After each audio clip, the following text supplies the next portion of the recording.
वास्तवी लेखणीतून साकार झालेले संगीत लाखात एक लाडाची लेख.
बघा दारू पिऊन कसा हाडाचा सापडा होत चालला.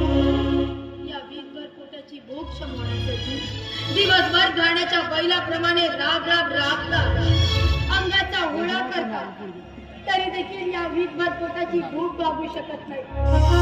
म्हणून तुमच्या संसाराला हातभार लावता यावा म्हणून मी देखील बापजीच्या घरची धुनी भांडी करते. आज 4 दिवस झाले घरामध्ये तांदळाचं एक कण सुद्धा नाही. थोडस पीठ होत तर त्याची भाकरी टाकत होती. महिना झाला पगाराचे पैसे आले नाही तर केला दारूच्या बाटलीवर दारू ढोकसायला. तुम्हाला काही नाशिका वाटते की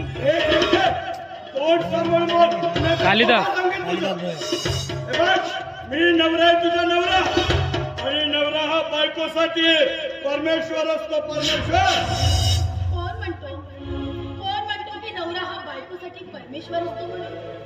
उगीच तुमच्यासारख्या निर्लज्ज माणसाची तुलना त्या देवाबरोबर करू नका.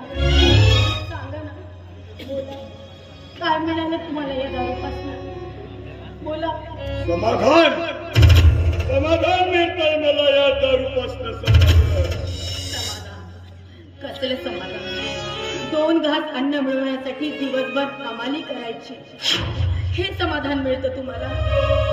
मला तर कधी कधी असं वाटतं की तुम्ही अन्नासाठी नाही तर त्या दारूसाठी राबता की काय म्हणून. पैसा कमवतो आणि त्या पैशाने मी दारू पितो. कुणाच्या बापाकडून पैसे मागत नाही, स्वतःच्या कमाईने पितो.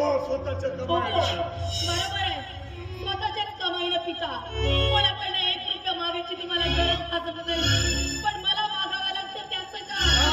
कशाला मागतेस? सांग ना, कशाला मागतेस?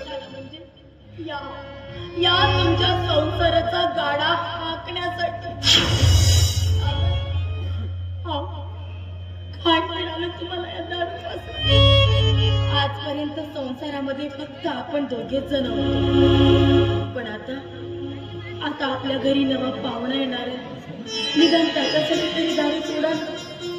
ए जानकी, अगं तू बोलावं आणि मी नाही ऐकावं असं नाही ऐक.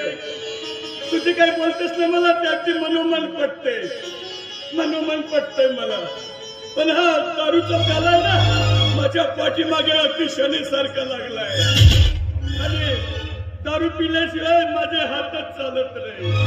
हे बघ जानकी, तुला ठाऊक आहे की मी दारू पितोय म्हणून, पण तुझ्या पोटात वाढणाऱ्या पाण्याला कुठे ठाऊक आहे की मी दारू पितो म्हणून? नाही ना. म्हणून जानकी, तुझी शपथ घेऊन सांगतोय, या बाळाची शपथ घेऊन सांगतोय, आजपासून दारू पिणार नाही म्हणजे नाही पिणार. उगीच माझी आणि बाळाची पोटी शपथ खाऊ नका. पहिलीच वेळ नाही आली. गेले 10 वर्षापासून अशा शपथा घेत आला आणि दारू सोडतच आला. अगदी बरोबर बोलले जानकी. म्हणतात ना, रोज मरे त्याला कोण रे, अशीच गत चालू माझी.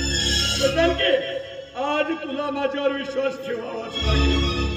त्या भोलेनाथाची शपथ घेऊन सांगतो जानकी, यानंतर मी दारू पिणार नाही म्हणजे नाही पिणार. उगीच त्या देवाला कशाला मध्ये आणता? बरं, तुम्ही तांदूळ आणण्यासाठी गेला होतात ना, तांदूळ नाही आणला?